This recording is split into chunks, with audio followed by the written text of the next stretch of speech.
Welcome to 45 on the Hour podcast. I'm your host, Colt 45, and we're here with the Dark Knight, the Ninja. He's here. What up, bro? What's up, Colt? Hello, Good, everybody. Podcast number 8, 9, we're way past that. 100. Like 11. We're looking over here at Rob. I'm not sure. Guys, today we have a awesome guest. A guy that I truly admire. I mean, this guy, he's got the most genuine attitude I've ever met in person. He's just constantly happy, positive, just a good all-around guy. He's got 2 kids. He's a family man. He's a religious man. And one of my really good friends. Right on. Welcome to the podcast. His name is Mr. Shaun Jones. Thank you so much, Colt. It is an honor and privilege. What's up, brother? Thank you for that introduction. That's awesome. Good, brother. Good, man. Now the intro's out of the way. What's up, Shaun? There you go. Guys, we brought Shaun on because Shaun's got a lot of good attributes that I wanted to bring on the podcast. He's just an all-around, like, just good family man. Like when I look at like people these days and I think of like, okay, what is a good father? What is a good man? Like, what is a guy that's just trying to make it in this world, but he promotes like the best version of himself, you know? And I think of Shaun, I really do. And Shaun's always been a good friend of mine. We've always talked. He does, I'll tell you, you can do a little intro on what you do and kind of like your life. And I kind of just want to hear, just give everybody a little intro on like yourself and like your little, like a little background history of yourself. Okay. A little background history about myself. All right. Yeah. Well, I did grow up in Simi, and I have listened to most of your podcasts up till this point. And like I mentioned to you before we got on, your vulnerability and everything that you do on this podcast, I kind of grew up a little bit differently. You know, I have parents that love each other and I have a happy family. And but it wasn't until really I got introduced to wrestling and I got into high school and I actually had a Marine as a coach who was like both of you guys, Marines as well. And that really changed my life. And it really changed my perspective on things to really push myself, like you talked about in the last podcast, push myself to my limits and just really grow as a person. And I think that's just so important. There's a lot of times, I've done this kind of multiple times in my life where I've just kind of sat down and I've written down, what's most important in my life right now. And, for me, it's always been family since the beginning. I've always had a really close relationship with my family. My Nana, who has passed away now about 10 years or 12 years ago, but she was always the rock of our family. So like she set the foundation for everything. It's like if my parents don't know, Nana knows, kind of thing. Right. So I've always had that. That's always been my number one since I've been young. And then I always knew I wanted to have kids, as I got older.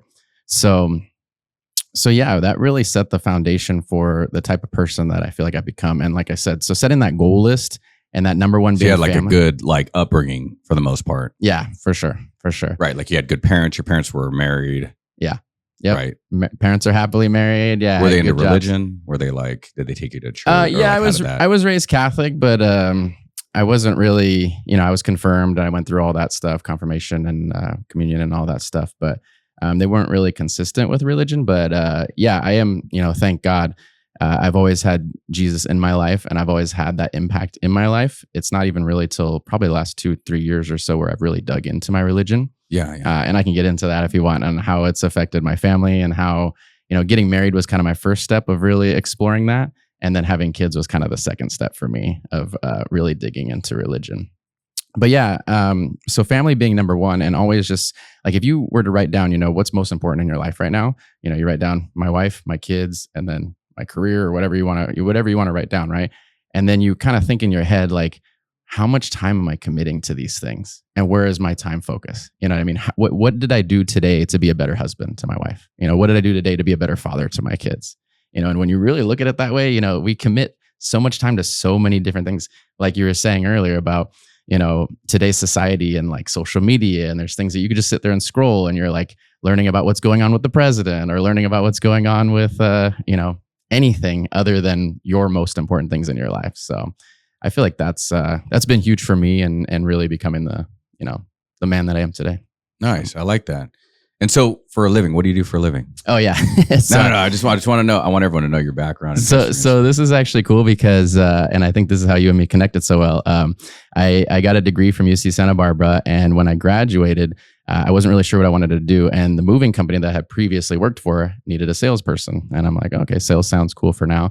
So I did sales for Meathead Movers for 5 years, and I grew with the company. I did really well. I was to the point where I was managing a whole territory, growing basically the company in LA, and basically had my calendar set every day for me on the line, online, or through the call center, and I would go to my appointments. I was pretty much on cruise control. Like I had a good career for 5 years postgraduate, but I really wanted to do more, and I would always ask successful people what they did for a living. This is a funny story. Lawyers, doctors, Mm-hmm. the normal. What do you mean? Like when you say ask them, like did you like record it? Or No. did you just you're just like walking around? So I was, wherever? like your sales position, your sales manager. Right, Like right. that I would go to my appointments and I'd walk into this multi-million-dollar house. I'd be like, oh, what do you guys do for a living? Oh, nice. I was nice. making conversation for the sale, of course. Gathering knowledge from the client. Yeah, exactly. But I was always interested, and lawyers were miserable. I was really planning on becoming a lawyer. That was like my main goal through college. Right. And every lawyer I met was miserable. There was one that was a corporate lawyer for Disney. He was the only happy one. And he's like, I love being a lawyer. But everyone else was like, don't become a lawyer. Doctors were just, Why do you think they're miserable? Oh, the stress of the job and just 24/7. And you're always dealing All that with negative stuff. Yeah, you're dealing with probably. negativity all day. Yeah. I mean, I guess it depends on what type Well, of lawyer. that'll definitely affect you if it's your job to like defend somebody. Your and, job is to you fix know, people's problems. Yeah, Yeah. you inherit them too. You put them on top of yourself. Mhm. Yeah. Yeah. And it doesn't matter if they're innocent or guilty. If they're guilty, you still have to defend. Like it's That's your it. job. Because I have some friends that are lawyers, and they're like, I was like, so even if you like know they're guilty, like my job is to win the case. That's it. So even if they're guilty, you're trying your best Wow. to prove them innocent. Keep them you know? out of hot water. Yeah. So anyway, I found out that seemed like the most successful and happy people were realtors. Every time I meet a realtor, and it was always kind of the same thing because everyone tells me, the market's so saturated with realtors. So many people have their real estate license. And one realtor told me, he's like, yeah, I've heard that story, but tell me a market that's not saturated. So many market lawyers. You think there's not a lot of lawyers? You think there's not a lot of doctors? You think there's not a lot of movers, right? Every market is saturated. It's just how you're going to approach it and how you're going to work to grow your business, So I've now had a successful real estate business where it's crazy to say coming on 9 years. Wow. I'm one of the, what you'd say, top producing realtors now in Simi Valley. Nice. I have a team of 3 agents that work with me, and continuing to grow even in the stale market. I'm very blessed. So Nice, man. Right That's on, good to man. hear. Yeah. Do you obviously you like what you do, right? Yeah. How does that help you in your day-to-day with your family?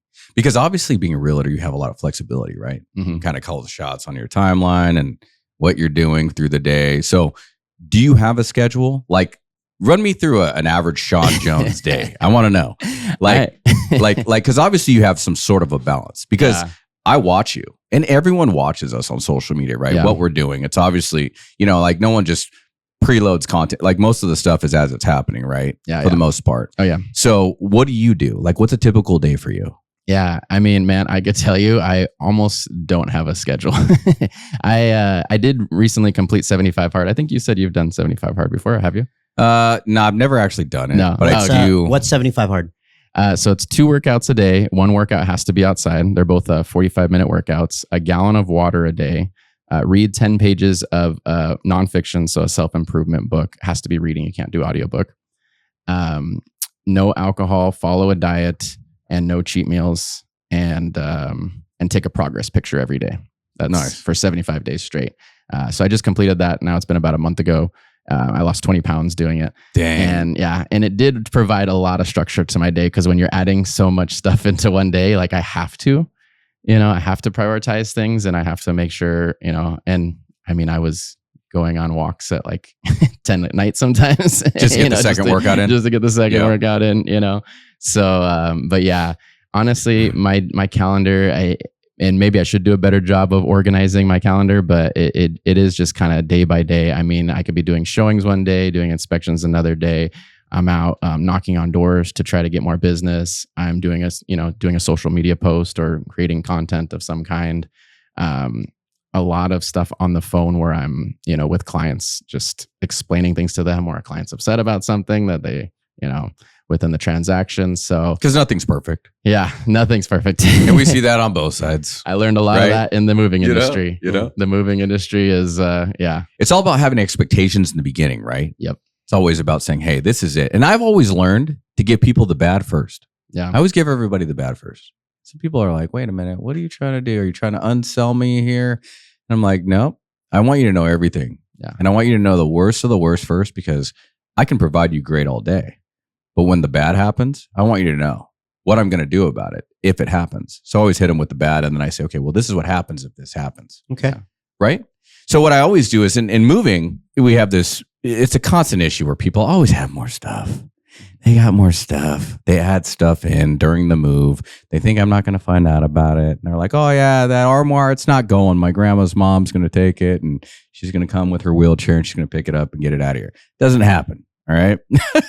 It just, from the moving industry, people add stuff. It feels good to hear you say that, because all the pains that I had in the moving industry, it's like, it's not specific to me. And that's what I was saying earlier, about like when I get to meet, I know Eric obviously, but when you talk to black belts in jiu-jitsu or whatever it is that you're in, and you hear they have the same problems, nobody's like special. Like no one has this like thing that they're on another island that they know and no one else knows kind of thing. You know what I mean? Life's a mirror, not a window, right? Exactly. It's the same. It's just felt differently, but it's all the same feeling, Yep. So yeah, all those struggles that you're talking about, I went through all of that. And getting into it, like it sounds like you have expectations, right, of things that you want in yourself, right? Yeah. So I always have expectations for myself. I just don't have it for other people, right? I've learned that the hard way.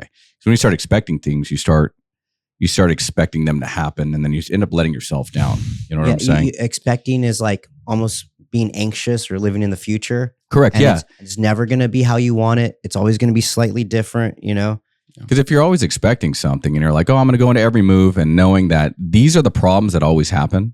So what I'm going to do is I'm just going to forget about them. And I'm just going to go into every move like everyone's perfect. And everything that they say that's going to go is going to go. And I'm going to give them one price. And they're going to hold me to that. Like the Bible. They're going to say, you know what? This is God right here. He said it's going to be $1,500. I'm going to hold them at $1,500. Guess what? Move day comes. Our guys get out there. They say there's more stuff. Customer says, okay, how much is it? It's $2,200 now because it's going to take an extra 3 or 4 hours worth of work plus overtime or whatever the case may be, plus material. And then now it's a new job.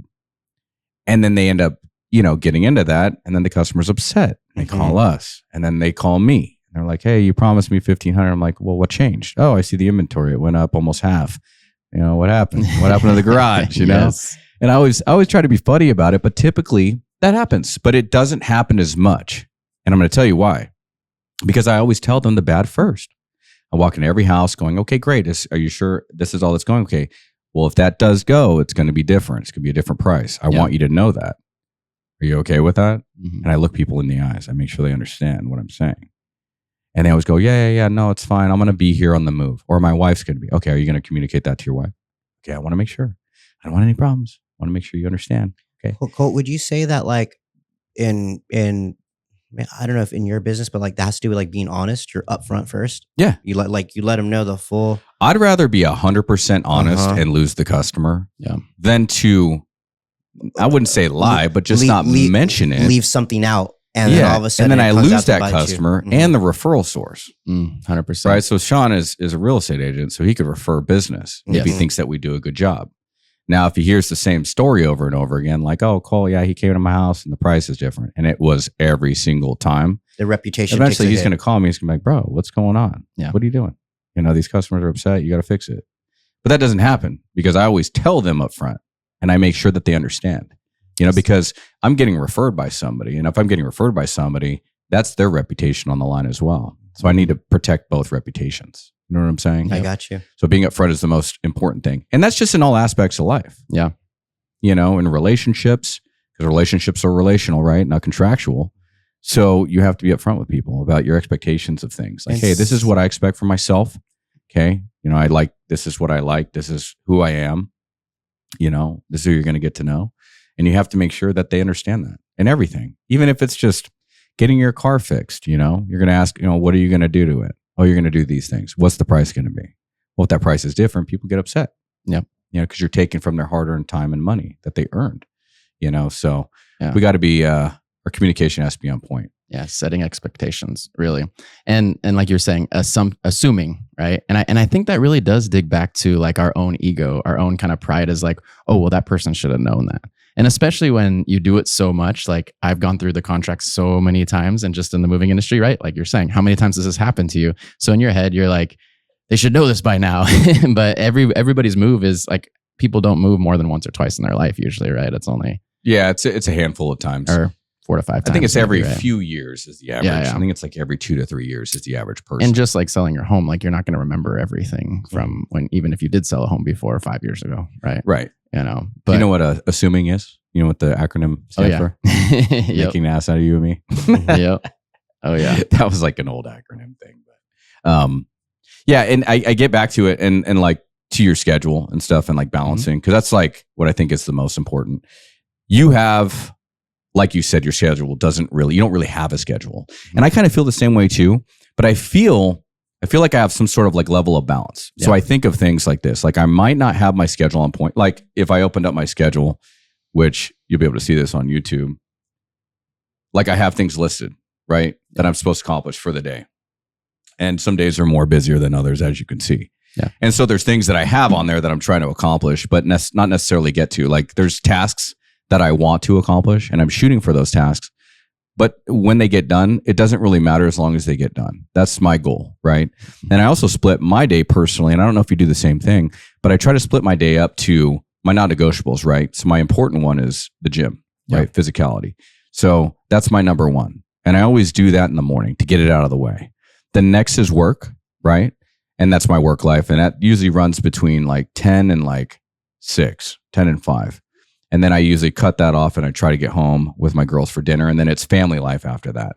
Yeah. And then after that, it's me. So it's split up into 4 different days for one day. So I try to split my day up and I think of it as 4 different days. And you can do this if you do like a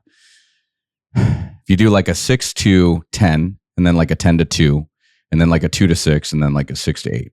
And that's how I'm sorry, 6 to 10. So that's how you split it up. And if you do that, I learned that from Ed Milet. He actually divides his day like that. I've seen that, yeah. Yeah, and it actually works out a lot better. And then that way you have to know in your head, like it doesn't have to be perfect, but usually within an hour plus or minus, I try to end those tasks. So if work ends at 5 or 6 and then I'm going straight to my family, it's going to be plus or minus an hour. And some days are shorter with my kids than others, but I always try to go home, spend a moment with them, do dinner, take them somewhere.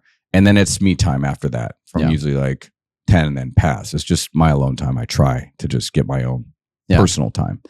And for you, it might be you and your wife, at that point, and it's different for everybody. But I think that's important to know for guys like us, that try to have the proper balance. And I'm not perfect. I slide off and sometimes I'll invest more time into the business and it'll be all day. And you got that 10%. I call it the 10% marker, right? Sometimes things need more attention. So my daughter was having a lot of problems over the last 6 months with herself. And I was focusing on like how to help her, right? Because my daughter has really bad anxiety and she's just been out of place.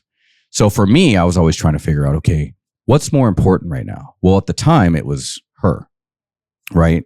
And my kids are always my number one priority. But if everything's going well with the kids and they're doing great, then I'm going to start focusing more on business, growing.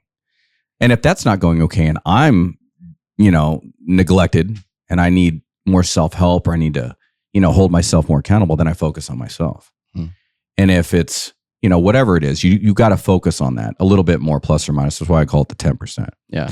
And that's just kind of how I do it. I don't know if you find yourself in similar aspects like throughout your day, like I've seen you at the gym. Sometimes it's in the middle of the day, because you got to go list a house, you got to go see an agent or. Well, I can tell you, using the calendar and time blocking my time is life-changing. Like I highly recommend anyone who's struggling with that, definitely use the calendar, especially with my wife now too, because we did a shared calendar. We only did this like a year or 2 ago. And that's changing. Now she can see, she's like, you didn't tell me you had this appointment. Dude, that's important. I want you to talk more about that. So you do a calendar with your spouse. Yes. Yeah. So basically it was like, honey, what are you going to do? Babe, I can't. I got that. So she gets frustrated. But then you were like, hey, babe, why don't you just look at my calendar? This is my calendar for the day, Mhm. right? Yeah. And then she was like, oh, honey, I see here that you have time after 7 o'clock Yeah. to take me out to dinner. And that's always the funny story, right? You quit your 9 to 5 so you can work 24/7. You know, it's so true, that statement. It's like getting into this business and becoming, you know, a business owner in my sense, you know, I feel like sometimes life is like The Sims, you know, you have to go to the bathroom. So your bar is like emptying and now you really have to go to the bathroom, or now you need to work out. You're getting weaker, you're getting hungrier. All your bars, you're just constantly trying to fill. Your money's going down. Yeah. Oh, totally. So you're constantly trying to fill all these bars. Your house is a mess. All of it. Yeah. Yep. And you're constantly trying to fill these bars. And I mean, God bless me with an amazing woman. My wife is amazing. And she's really the one that will call it, hey, Shaun, you know, we haven't done a date night in a while. We need to do a date night. Or we just need some time to ourselves. Your wife's from Brazil, right? Yeah, she's Brazilian. Yeah, that's a whole nother story. We met while traveling through Europe. What's her name? Nayada. Okay. Yeah, that's cool. So you met traveling. You met her in a different country. In Italy, Florence, Italy. So she was out there and you just ran into each other? Yeah, I was traveling. What? It's actually when I quit my job at the moving company and I went to start my real estate business, and I'm like, you know what, I'm just going to take a trip. I took a month and a half off, traveled just me and one buddy, and we didn't have a plan. We flew into Barcelona and just kind of went wherever we wanted to go. Okay. And we ended up getting to Florence, and I saw this ridiculously beautiful woman. And and then now we're however long later, 8 years later, we're so you saw her, 2 kids, and then you were like, hey, how you doing? And then it was like, then you guys hung out, obviously. Yeah, liked each other, and she did she follow you around the rest of your tour, or did you guys just see and then like link up later? Because she lived in Brazil, right? Yeah, so we were only one day in Florence, and then we were leaving the next day. She was staying. We went to Rome, so we got like one night to spend together in Florence, and then she came to Rome, and then we got like one night to spend together in Rome. So we didn't even get a full 24 hours like physically together,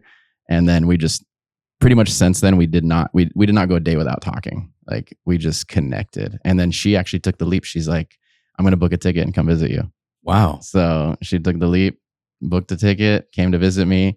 And this is a little vulnerable for me, but I had just moved back in with my parents. I was about to say, are you in Simi right now? I was living in Burbank, and I had just moved back in with my parents, quitting my job and then starting my real estate career. I've done that a few times.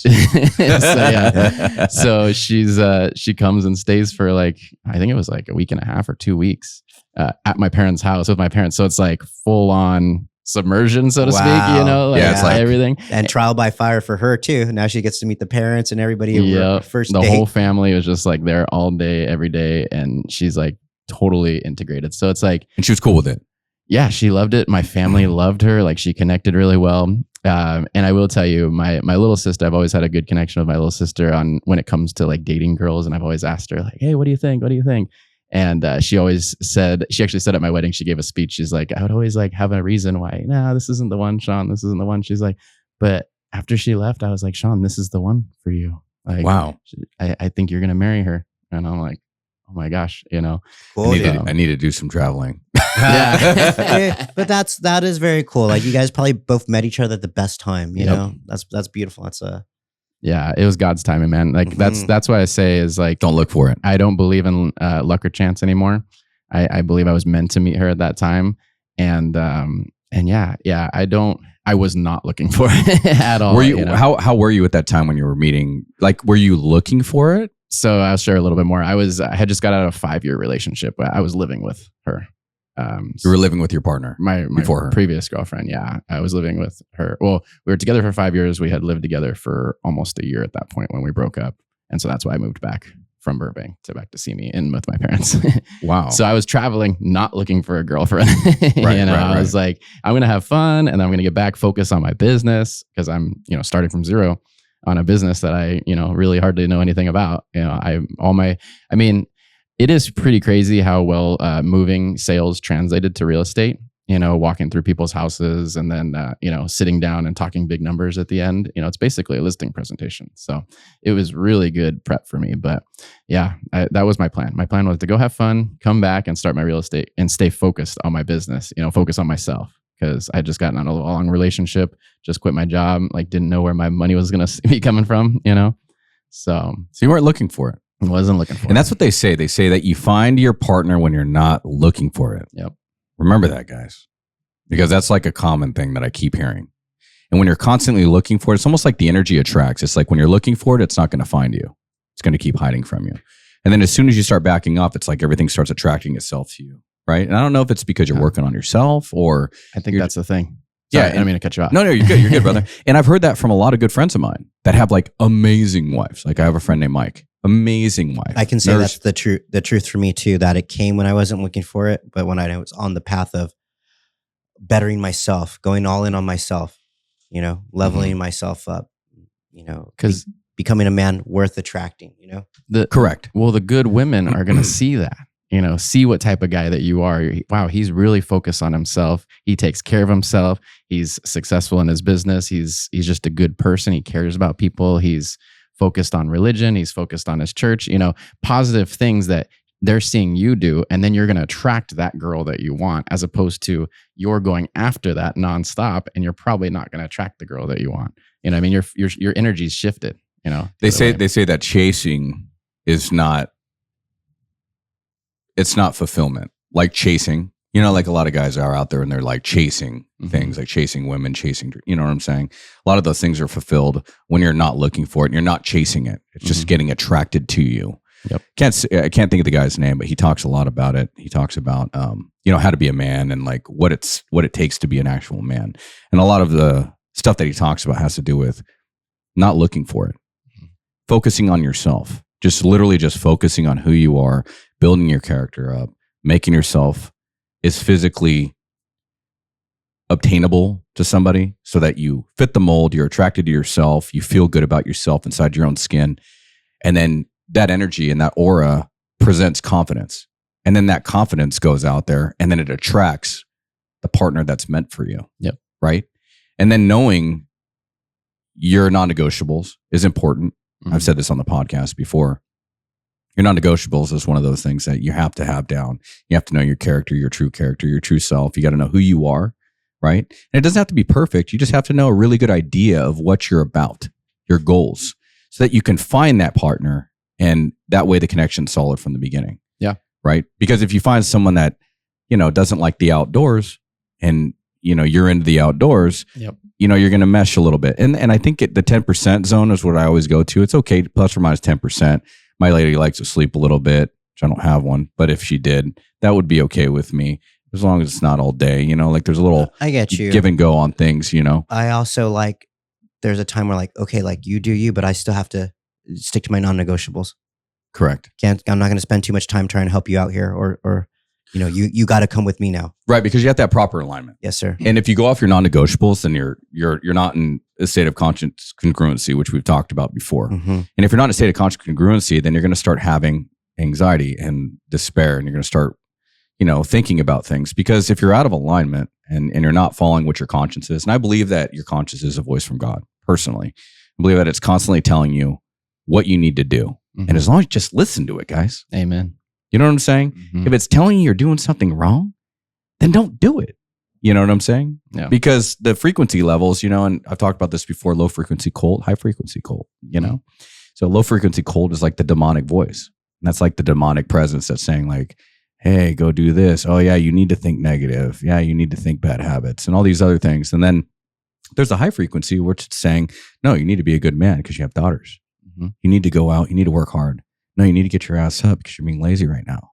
Why are you doing that? You have time on your hands right now. Let's go pursue this. Let's go do this. You have time to work out. Oh, I know you're sore. Why are you sore? Oh, because you stayed up too late. Okay, well, that's your fault.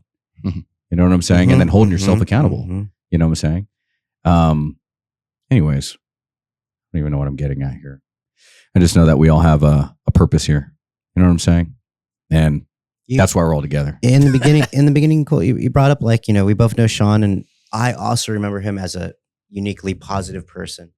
I know we got a couple minutes left, but Shaun, I remember there'd be plenty of times where me and you would be miserable in our lives, just cutting weight, match after match, not really enjoying anything. For me and Shaun went to college together. This is my homie for many years. And he always remained positive. And I even remember sometimes we go to your house or something like that. During this time, were you religious at all or not really? Yeah. Well, like I said earlier, I mean, I've always felt, the impact of Jesus and God on my life. I just hadn't really dug into it as much as I have recently. But yeah, I think like Colt said, that's where my source is. That's where. So do you think that's the reason why you are who you are? Like your 100%. presence?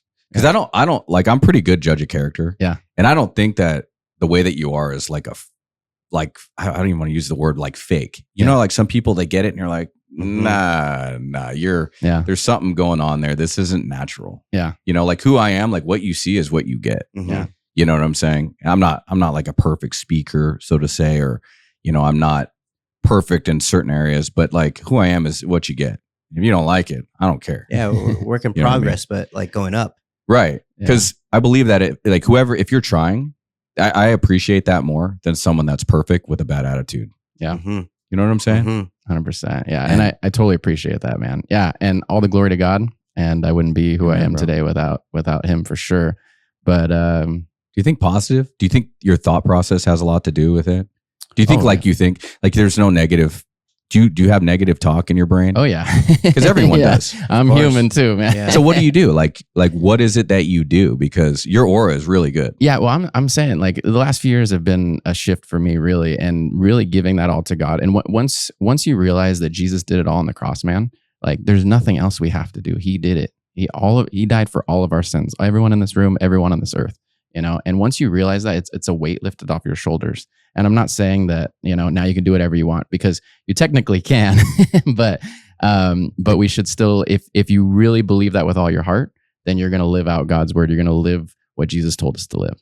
Right? I believe that if you follow the word, the closest that you could be to the most godlike individual possible, because the goal is to be as like him as possible. Yeah. The closer you are to that, the less pain you're going to feel. Yep. 100%. The less worry you're going to feel. The less heartache you're going to feel, because it's all a part of his plan. Yep. And if you know that it's on his plan, you just focus on that. You don't have to focus on, well, what am I doing wrong? Well, why should I be worrying that I have no financial gain right now? I'm struggling here. Can't think like that. Yeah. But yeah, I to answer your question, Eric, yeah, I've always had that impact in my life. I think more of the wrestling days too. Like I had such a respect for you, I will say. So for those of you who don't know, me and Eric were workout partners. So for like 3 months straight, we're basically boyfriend and boyfriend, like, like cutting weight together. But yeah, dude, we were. You guys were doing squats on each other's backs. Like basically as close as two guys can be, you know, with like every day dealing with that pain and suffering. And I had my wrestling coach in high school was a Marine. And so that's where I learned so much of just becoming a man, you know, was really from wrestling. And so instantly meeting you and knowing that you're a Marine, like I had a level of respect for you. So I'm like, hey, I'm next to a Marine. I got to do this. I got to get this done. So during this time, I'm a Marine and I'm in college. Dang. You know, and we're doing this college sport. And there was another Marine in Santa Ana too. He's a sniper, like he's a beast too. Forget his name, but it just made sense to keep pushing hard. And Shaun was like one of the ones I was like, he already came with that mindset, you know? And man, dude, you were 33s, I think, our first year. Yeah. And I was 25. Yeah. We were the two lightest guys on the team. Oh, in the lineup. Yeah. So we were cutting a lot of weight. And I just want to speak really quick, because you've brought up on your podcast a lot of things about vulnerability. And like I told you earlier, Colt, like you're a very clean cut guy. You're in great shape. You got a successful business, you know, to really hear the vulnerable sides, like I feel like helps everybody. It's like helps people to see like everyone has these issues. Everyone goes through these struggles in life. You know what I mean? As opposed to the polished things that we see on social media and everything. But I don't know why, Eric, and I'm sorry if I'm kind of outing you here, but we're on a run and I'm you know, we're literally, you know, we're redlining at this point, right? We've cut so much weight. We're probably the day before the weigh-in. We have our sweats on. I think Eric took his off because he was so dying. You know, I was too. And I remember just saying like, you know, Eric, come on, you know, let's go. Like, cause he kind of stopped to walk for a second. He's like, honestly, Shaun, like I'm kind of on the verge right now. Like, I think you said something like you were about to like pass out. Like that's how much we had cut. And in my head, I don't know why that stuck with me. And I'm like, wow, he's human too. You know what I mean? Cause I saw you as such a like indestructible human being, you know what I mean? And that actually helped me like to see the human side and to see me suffering. I don't want to quit. You leveled up. In a weird way. Like it really did help me. And like I've told you, Colt, listening to your podcast, anyone who's listening now, if this is your first podcast you listen to, go listen to other ones because these are amazing and they're just helpful in so many different ways, so many different aspects of your life. So thank you for doing this, Colt. Oh, thanks, brother. And in closing, what was your favorite podcast? I'm just gosh. curious if you had one like that you really liked. Yeah, well, I already know Mike Fletes, Yeah. and cool. he's just such a great guy, man. And he's, like you say, the example of a godly man, family man, and he's successful in real estate. You know, I'm kind of similar to him in that sense, in all those senses. And yeah, I think he's just a great role model in general, someone to look up to for sure. I think that's the main topic of the podcast is just self-help, right? And then bringing people that I admire and that I envision myself being like, right?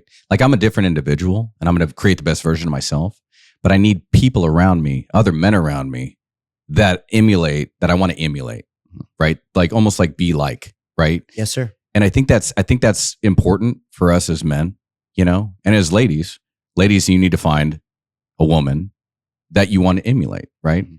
And I'll never, ever, ever look up to somebody that I don't want to be like, ever.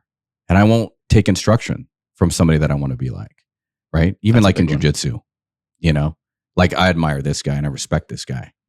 I can't learn from somebody or listen to somebody that I don't want to be like in the future. That's a big one, because a lot of You know what I'm times, saying? a lot of times there's those people that are the loudest mouths, but probably the ones you shouldn't be listening to, right? As you can tell, Eric is a pretty reserved guy, calm guy, you know, quiet, Super dangerous. more quiet guy. And then it's like you should be asking him, you know, okay, what do I do? Yeah. So It's been great, guys. I really admire you, brother. And Appreciate I it. look up to you, you know, as a friend, business coach. You know, we take information from each other and whatnot. Family man. likewise, man, likewise. As far as the Darts Knight here, he's always hot and dangerous. He's always got the show. Guys, if you guys had any questions, feel free to DM us on Instagram at 45 on the hour. Shaun, Or- what's your social medias? Instagram is Shaun Jones Real Estate. And then you can look up Shaun Jones Real Estate Team on Facebook, or ShaunJonesTeam.com is my website. Follow Awesome. this man. And what about you, Dars? You can find my personal Instagram is Darts Knight. The Academy is the Los Angeles Jiu-Jitsu Club. And then, you know, just we're right here. If you need to buy a house, talk to Shaun Jones. 20% off. You got you. Given the discounts. And Yeah, then, if you guys, cool. I see like attention to detail's been popping with like a lot of social media too. You got the Service Master coming. You got a bunch of stuff you're working on. yeah, working on a few things. Just been taking some time, Service Master, but we're almost there. Dude, you Yeah, got we got the a most- video launching hopefully soon here. You got the most on your plate out of all of us. Yes, sir, I do. But you know what? I always learn to balance it.